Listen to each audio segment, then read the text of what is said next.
Hi everybody, this is Juju, and I'm going to be talking about the Confederate Critter Show, made by Creative Engineering. And I'm going to be talking about their history and where did they go after they left Magic World. In 1976, Aaron Fechter attended the IAAPA convention in Orlando, Florida to market his first animatronics built by his new company Creative Engineering, in hopes that he'd be able to find some business owners who'd be commissioning him to build new characters for their parks or establishments. Aaron brought a few single-movement talking heads to the convention, which caught the eye of Jim Sidwell Sr., owner of Magic World Kids Park in Pigeon Forge, Tennessee. Jim asked Aaron if he could create a full-size bear character like the one you'd see at Disney World at the Country Bear Jamboree. Aaron agreed, and in the summer of 1976, he installed Friendly Freddy, a guitar-playing bear, into a large fiberglass tree stump at the park. This is where Aaron met David Irwin, a park employee who befriended Aaron and later moved to Orlando to help Creative Engineering become what it is today. David later became known as Billy Bob, who was the namesake of the Rockfire Explosion Billy Bob. Friendly Freddy performed at the park until the end of that summer. By then, Sidwell contacted Aaron to expand the show into a three-piece group. Friendly Freddy was brought back to the IAAPA convention in 1978 to show off to crowds alongside Count Dracula and more talking heads. This is where Aaron was contracted to build a few of his first full-scale shows like the Santa Claus Review. In 1978, Billy Bob and Aaron installed the final version of the show, known as the Confederate Critter Show, into the park, featuring a General Cornelius Bear Patch on guitar, who was actually retrofitted from the original Friendly Freddy that was on stage. He was depicted as the leader of the band. Second in command was Colonel Stonewall J. Fox, a banjo-playing fox named after Stonewall Jackson. And last, Major Mosby Greyhound III, a hound that played the piano, and he was pretty much the comic relief of the whole show. Mosby and Stonewall were also voiced by John Cederberg. We don't know who voiced Cornelius Bear Patch. The show was created to make fun of all the Confederate soldiers who never really seemed to let go of the war. The show was accompanied by a human actor dressed as a soldier of the Union Army who calls himself Ulysses S. Smith, named after Ulysses S. Grant.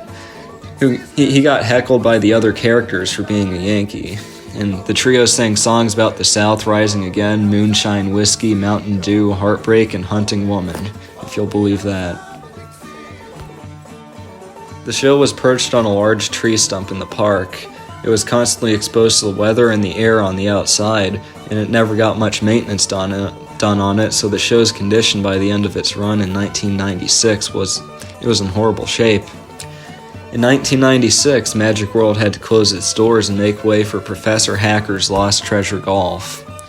Many of the large props and attractions were sold at auction with the park's closure, and they can be found around Pigeon Forge to this day.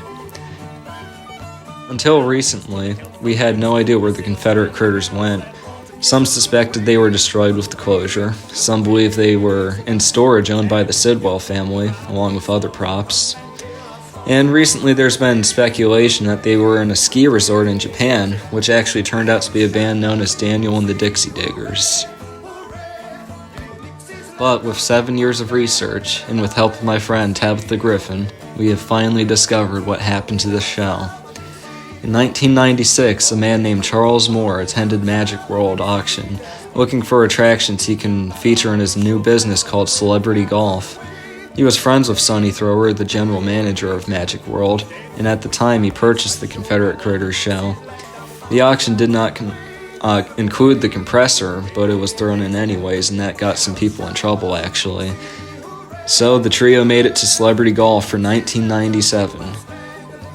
Only Charles did not want the same characters performing in his business, so he changed the characters into three bears. Whether or not they used the same show tape is unknown, but employees in the past report that they were in horrible shape and they could not get the show running well at all. By the end of 1977, Celebrity Golf closes its doors to make way for Ripley's Haunted Attractions, and the Confederate critters were removed and destroyed indefinitely. less than a year after being there. With the show being destroyed, it marks itself as one of the only shows Creative Engineering ever produced that unfortunately can never be saved, and it only exists in the memories of the park attendees and on video. But I have taken the liberty of contacting everyone who involved who can find photos and videos that they have saved, but unfortunately most were destroyed in a flood. I unfortunately have no videos or records of celebrity golf either, but hopefully someday they will surface. Thank you for watching.